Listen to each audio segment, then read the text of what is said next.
Assalamualaikum warahmatullahi wabarakatuh. Salam sejahtera. Pada kesempatan kali ini, kita belajar secara online melalui video pembelajaran ini. Mata pelajaran IPA SMP kelas 7, Organisasi Kehidupan. Submaterinya yaitu jaringan pada tumbuhan dan hewan. Bersama saya Fitriani SPD.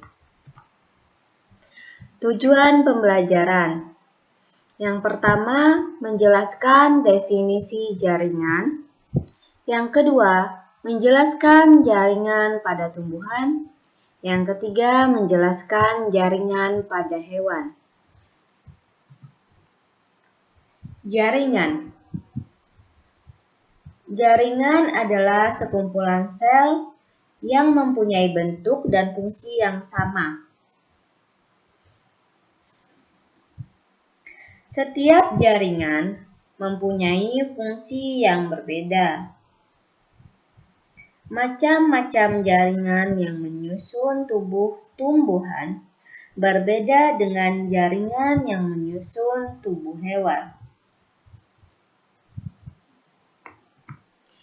Kita bahas dulu tentang jaringan pada tumbuhan. Berdasarkan kemampuan sel dalam membelah, jaringan pada tumbuhan dibedakan menjadi dua, yaitu jaringan meristem dan jaringan permanen.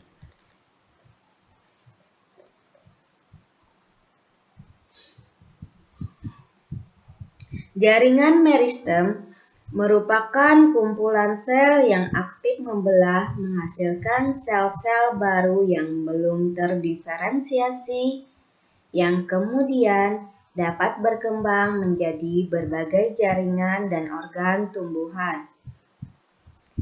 Jaringan meristem terdiri atas jaringan meristem primer dan meristem sekunder.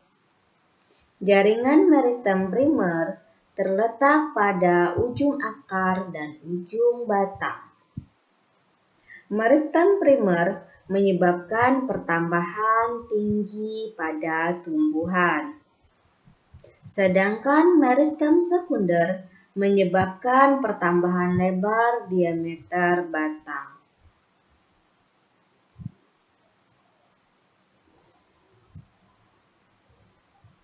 Hasil perkembangan jaringan meristem disebut jaringan permanen.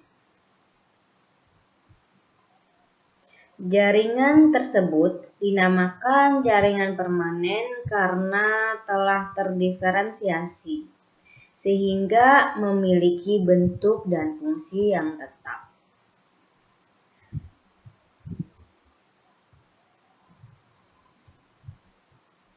Sel-sel yang terdapat pada jaringan permanen sudah tidak aktif membelah.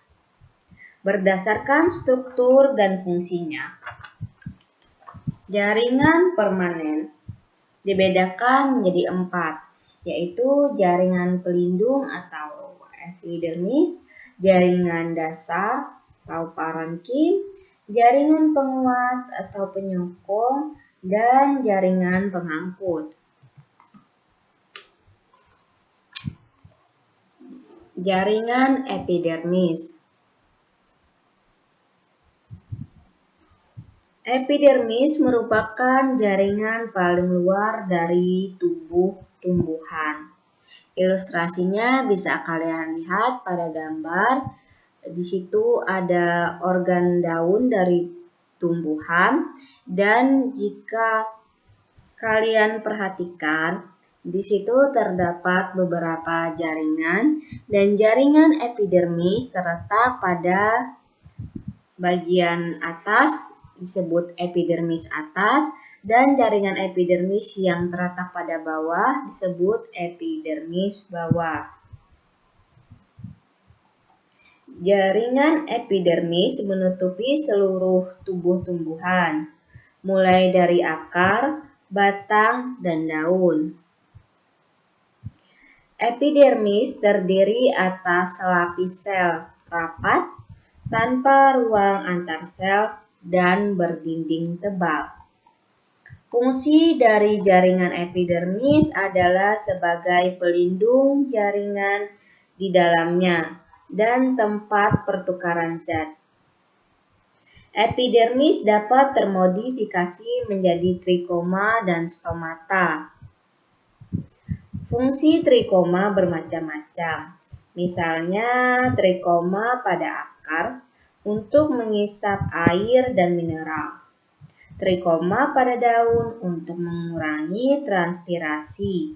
Dan trikoma pada batang sebagai alat pelindung. Stomata merupakan celah pada epidermis daun. Struktur stomata terdiri atas 2 sel penjaga yang biasanya memiliki bentuk berlainan dengan sel epidermis di sekitarnya. Stomata berfungsi untuk pertukaran gas.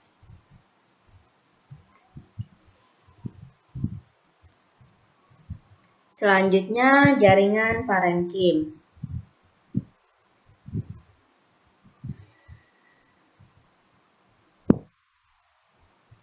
Jaringan parenkim disebut juga jaringan dasar karena menjadi penopang jaringan lain.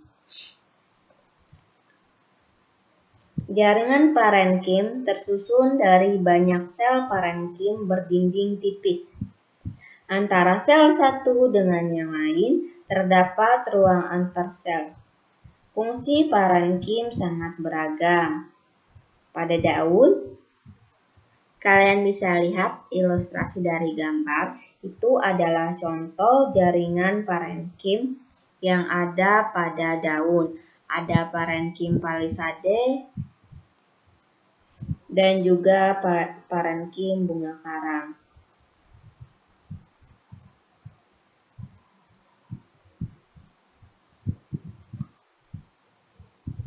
Kedua jaringan yang saya sebutkan tadi yaitu parenkim palisade dan juga parenkim bunga karang ini berfungsi sebagai tempat berlangsungnya proses fotosintesis, terutama palisade karena banyak mengandung klorofil.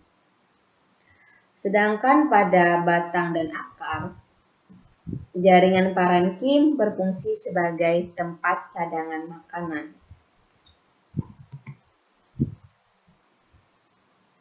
Selanjutnya yaitu jaringan penguat atau penyokong.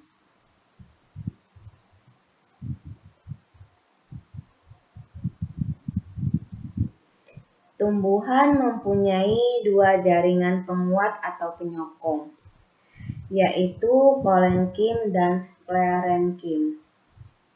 Ilustrasinya bisa kalian lihat pada gambar. Sebelah kiri adalah jaringan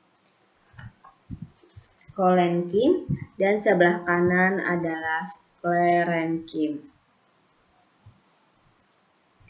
Kolenkim merupakan jaringan penguat yang bersifat sementara pada tumbuhan.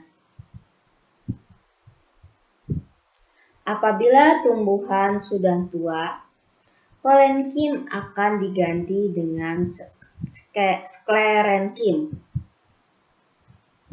Kolenkim tersusun dari sel hidup.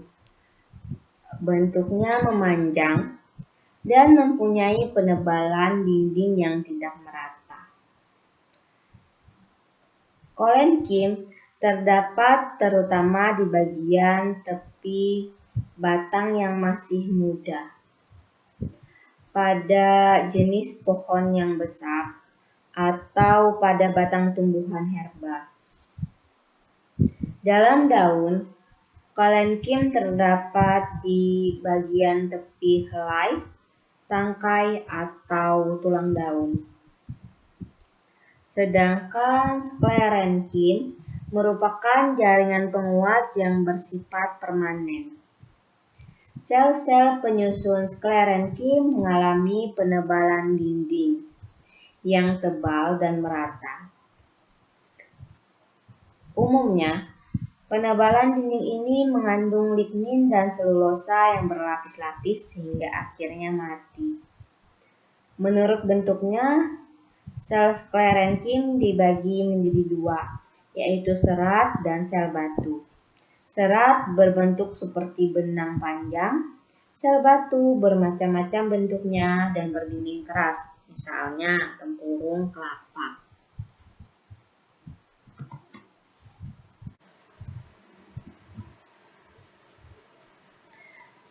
Jaringan pengangkut.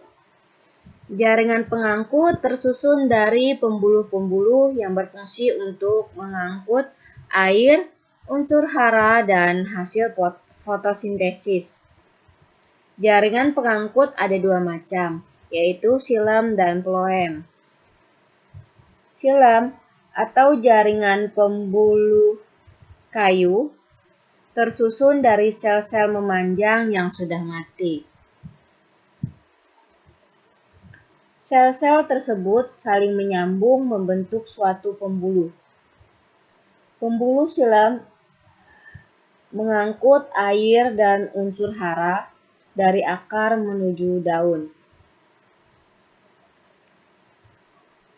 Phloem atau jaringan pembuluh tapis terdiri atas sel-sel hidup yang berdinding tipis.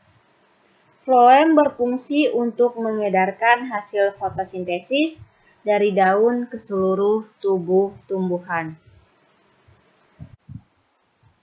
Selanjutnya kita bahas jaringan pada hewan.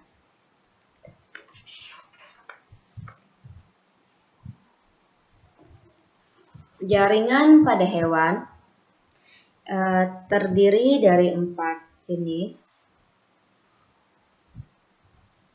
yaitu jaringan epitelium, jaringan otot, jaringan saraf, dan jaringan penyokong. Jaringan epitelium. Jaringan epitelium melapisi seluruh permukaan dalam dan luar dari tubuh dan organ tubuh. Jaringan epitelium berfungsi sebagai pelindung tubuh atau organ, pelapis saluran kelenjar, dan penerima rangsangan. Bentuknya ada bermacam-macam dan ilustrasinya bisa kalian lihat pada gambar.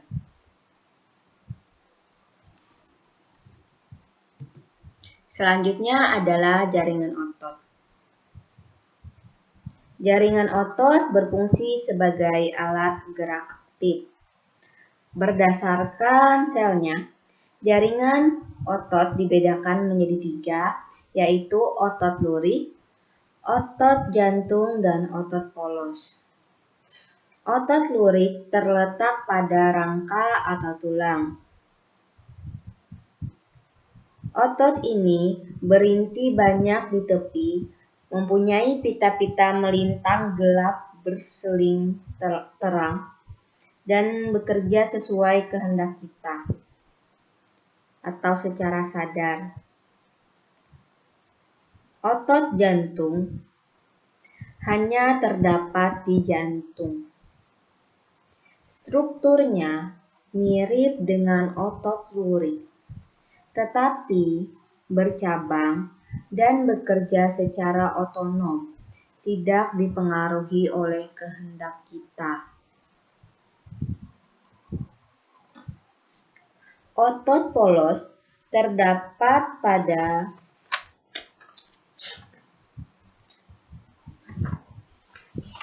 organ-organ saluran cerna seperti usus, lambung. Selain itu, otot polos juga terdapat pada organ ginjal dan juga hati.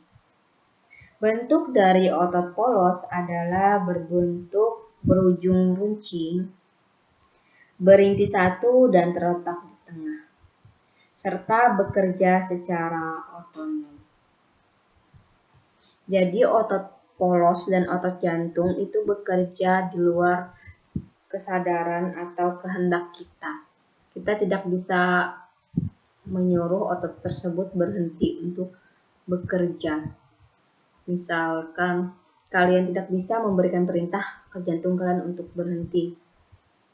Karena kalian tidak bisa memerintahkan otot di jantung kalian sesuai kehendak kalian, beda dengan otot lurik atau otot rangka. Kalian bisa menggerakkan, misalnya menggerakkan tangan kalian, menggerakkan kaki kalian sesuai dengan kehendak atau kesadaran kalian.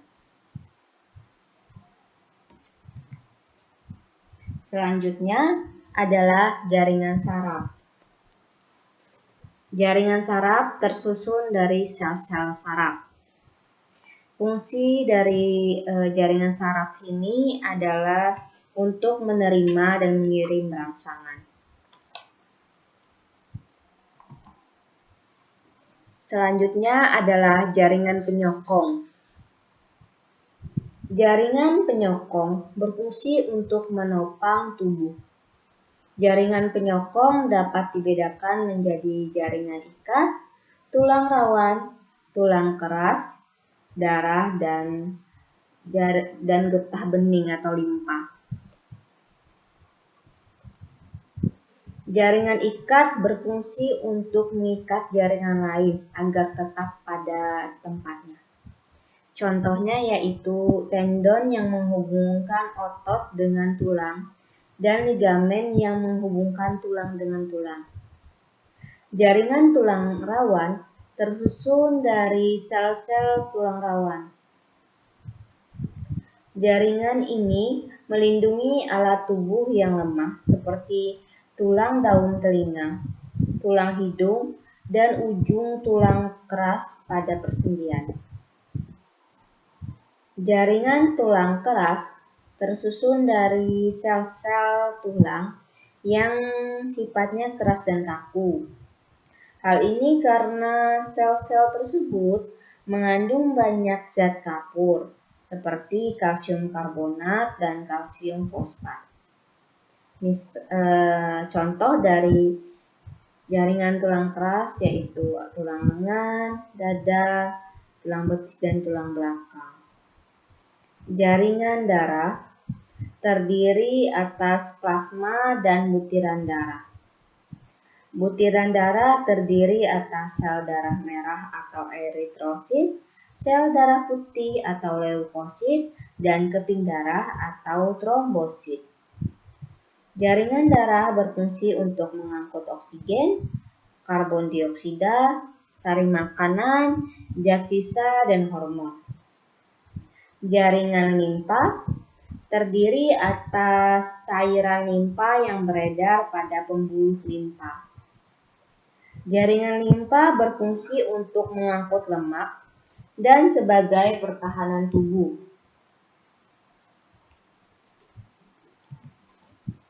Demikian video pembelajaran kita kali ini.